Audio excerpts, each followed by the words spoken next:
Bonjour à toutes et à tous. Alors aujourd'hui, on va voir une petite vidéo en fait sur la réparation d'un roto-target d'un modèle Gottlieb Jetspin, donc qui a été sorti en 1977, un des derniers électromécaniques en fait de la marque Gottlieb, avec la particularité effectivement d'avoir un roto-target ici, un vari-target, jeu très sympa à jouer. On s'est aperçu que ce roto avait un petit souci. Alors, il tourne bien, cependant, il y a une qui fonctionne pas, donc celle-ci fonctionne, celle-ci, et celle-ci, on a absolument rien. Donc j'ai vérifié le relais en fait qui fait référence à la cible de droite et ainsi que les contacts derrière, mais c'est pas ça, donc il va falloir démonter et voir ça d'un petit peu plus près.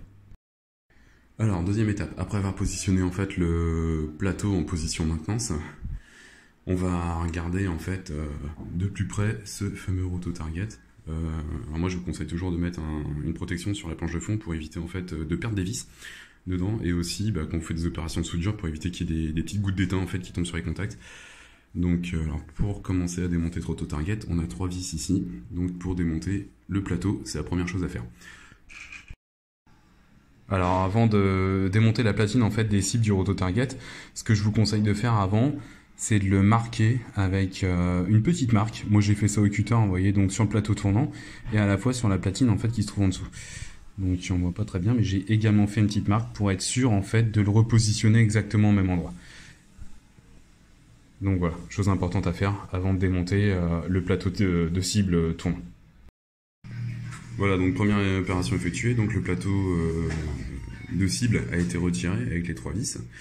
Donc en fait vous avez ensuite accès directement aux petites têtes de rivet qui font contact en fait, donc c'est bien de passer un petit coup de nettoyage dessus, ça pour améliorer en fait les contacts. Ensuite on va procéder en fait à la dépose en fait du moyeu, donc qui se visse avec des petites vis BTR ici et ici. Donc c'est un pas américain, donc il faut vraiment avoir exactement la bonne taille pour les enlever. Voilà, alors cette pièce a été retirée en fait avec les 2 petites vis BTR que vous trouvez ici. Donc en fait, ce qui va permettre de pouvoir dévisser en fait les 2 têtes de vis plates juste ici pour pouvoir en fait démonter la partie électrique qui est soudée en fait avec tous les fils. Donc pour information, ce sont des petites vis BTR de taille américaine et c'est du 3/32e. Donc voilà, c'est pas du métrique comme par chez nous, c'est les machines américaines, donc forcément c'est des tailles américaines. On est arrivé en fait à la platine qui a été démontée, donc qui se trouve là, qu'on peut mettre ici. Et donc là on a accès en fait aux 3 palettes avec ces 3 contacts. Donc nous en l'occurrence c'était celle-ci qui était défectueuse. Et quand on observe bien, donc j'ai bien regardé, et là, ici toutes les soudures sont bonnes, la continuité des fils se fait bien. Mais là en fait vous avez un petit pont ici, là, et là on voit une soudure qui a littéralement sauté en fait, et qui du coup empêchait le contact de fonctionner. Donc voilà, on va refaire un petit point de soudure là-dessus, et ça va être bon. Donc voilà, le petit pot de soudure a été refait en question. On va recontrôler tout ça au multimètre pour voir si la continuité se fait bien sur la palette, et normalement il ne devrait pas y avoir de problème.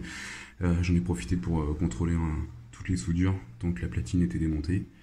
Donc voilà, tout me semble ok, et on va contrôler ça au multimètre. Bon, soudure ok, tout est testé, c'est bon, la palette fonctionne, le courant passe bien.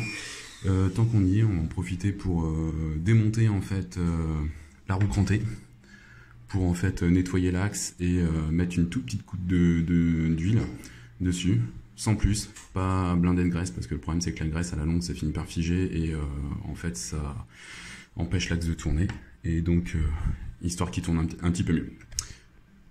Alors pour démonter la partie mécanique du roto-target, je vous conseille déjà de le débrancher. Donc là vous avez 2 fils qui sont vissés en fait directement sur le plateau, qui sont reliés à la bobine, et un câble de masse qui se trouve ici. Donc voilà, c'est les 3 choses à enlever avant de pouvoir procéder à la dépose en fait de la partie mécanique du roto.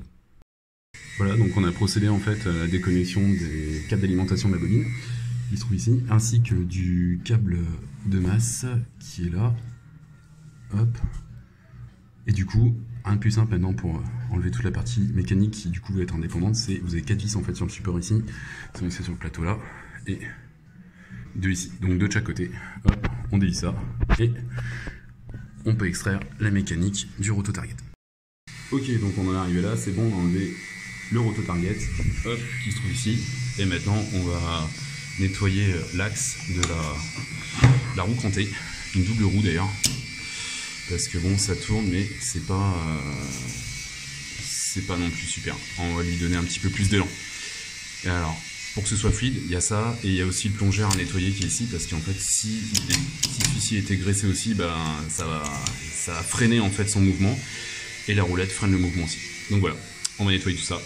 Donc pour déposer la roulette, vous avez en fait cette plaque métallique ici, qui est fixée par 2 petites vis là. Donc en fait vous l'enlevez, et ensuite vous pouvez sortir le roto target comme ceci. Voilà, on va procéder à ça. Ok, donc avant de démonter cette pièce en fait qui retient la roue crantée, il faut bien faire attention, il faut regarder à combien de centimètres il est. Là, il y a un écart de 1,8 cm. C'est important en fait parce qu'il faut que la biellette au-dessus vienne en fait légèrement coulisser en fait sur cette pièce-là. Il faut exactement la remettre au même endroit. Donc là, j'ai noté 1,8 cm. Je l'ai à la fois aussi marqué au stylo sur le châssis en lui-même. Comme ça, bon, ça me permettra d'optimiser mes chances de la remettre exactement au bon endroit. En fait, le but du jeu, il faut que cette pièce-là coulisse légèrement le long de celle-ci, à chaque fois que le roto target doit être enclenché. Donc voilà, cet écartement-là est très important à respecter. Voilà, le fait d'avoir enlevé les 2 petites vis et le support ici permet de extraire la double roue crantée. Donc là, on va nettoyer tout ça, l'axe de la roue crantée, ainsi que l'intérieur aussi là. Hop. Ok. Voilà, donc on a bien nettoyé l'axe, on l'a poliché, on a mis une petite goutte d'huile très léger dessus, et on va pouvoir procéder en fait au remontage. Hop, en le positionnant directement comme ça, tac, et voilà. Donc bien remettre les cams ici au milieu, au centre. Les 2 ressorts, faut qu'ils passent entre les 2 roues crantées. Et on va remonter tout ça. Ok, donc on a procédé au remontage en fait de la roue crantée, hop, après lubrification de l'axe, en ayant en fait voilà, resserré cette patte là et en conservant en fait le bon écartement en fait. Ok, donc du coup on a nettoyé le plongeur, on a nettoyé l'axe et maintenant ça roule beaucoup mieux. Voilà, alors on va procéder au remontage en fait de la partie mécanique, en fait à toutes les étapes qu'on a vues précédemment, mais dans le sens inverse. Donc voilà, on va repositionner le roto sur le plat-fil. Ok, donc on a remonté la partie mécanique avec les 4 vis, on a rebranché donc les 2 fils de la bobine, ainsi que le câble de masse qui est ici, et on va procéder à la remise en place, tout simplement. La platine, hop, voilà, comme ça, tac. Pour la repositionner et la fixer avec les 2 vis. Hop. Voilà, alors on a procédé au remontage de cette pièce-là. Alors pour la revisser avec les 2 petites vis BTR en fait qui se trouvent de chaque côté, moi je vous conseille de mettre un petit peu de frein filé sur le filetage pour bloquer ces vis, parce qu'il faut absolument pas qu'elles se desserrent, parce que sinon votre auto va prendre du jeu à l'usage. Hop, c'est mieux si j'en mets sur le filet. Voilà. Pour pouvoir procéder au remontage de cette pièce.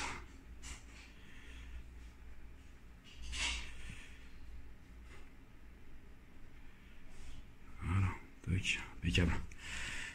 Hop, on va revisser ça. Voilà, alors on a resserré en fait le support de la platine, enfin le support des targets.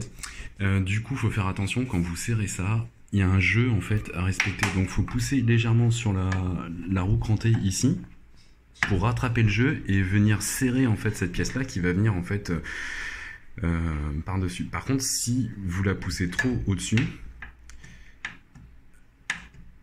et en fait et que vous serrez cette pièce là trop vers le bas, en fait ça va bloquer, ça va venir freiner sur l'axe. En fait, ce qu'il faut, c'est laisser un léger jeu de fonctionnement pour qu'en en fait votre disque tourne bien. Là on voit qu'il est assez libre de mouvement, donc donc c'est parfait.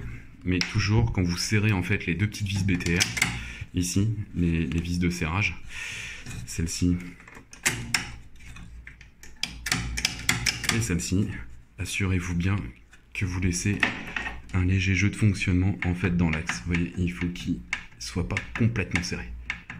Ça c'est important. Voilà, on va remonter le plateau avec les cibles. Alors on en profite en fait pour nettoyer en fait tous les rivets de contact et j'utilise en fait ça. Moi c'est une graisse spéciale contact en fait pour les switches. Donc en mettre très légèrement et comme ça protège les contacts et finir de voilà d'étaler un petit peu tout ça sans trop en mettre.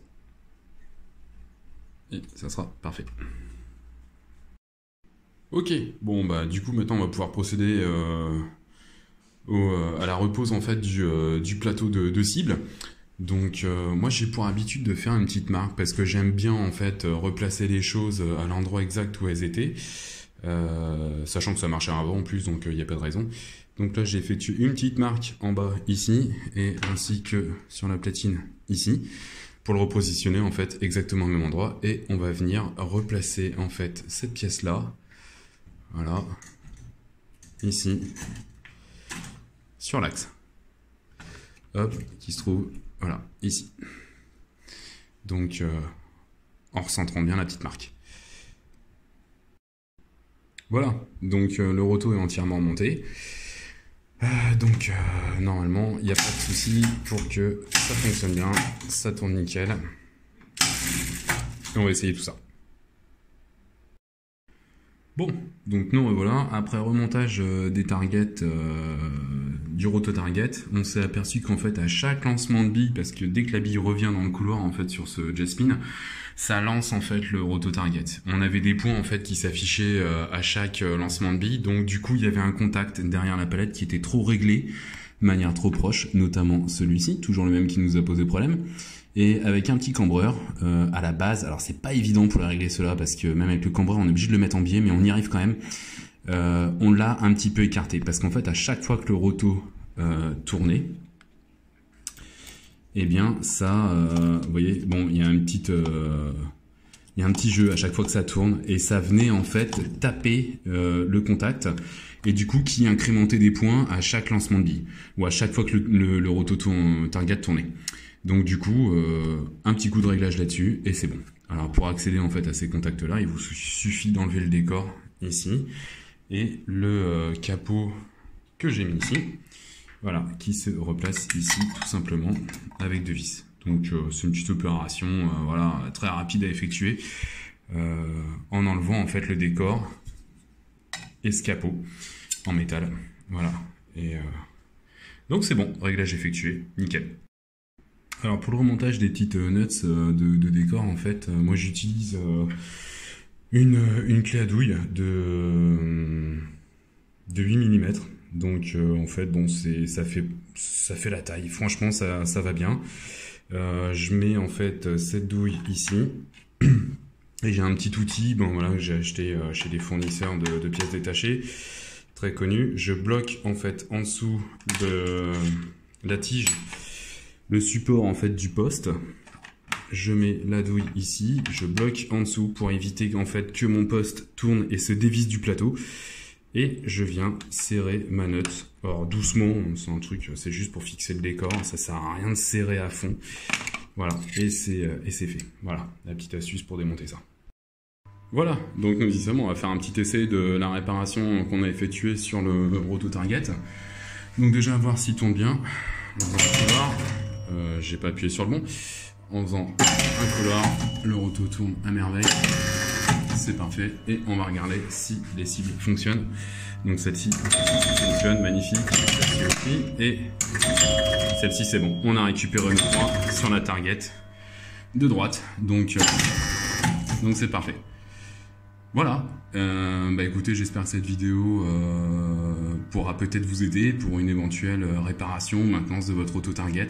Alors que ce soit un Gottlieb Jet Spin ou un tout autre, hein, je sais qu'il y a d'autres modèles de Gottlieb avec des rotos, comme le Close Encounter, il y a aussi le Torch aussi qui ont des rotos, donc qui fonctionnent exactement sur le même principe. Donc voilà, j'espère que ça vous aidera, et n'hésitez pas à mettre un petit like sur la vidéo si vous avez aimé. Allez, bonne journée à vous tous, ciao ciao.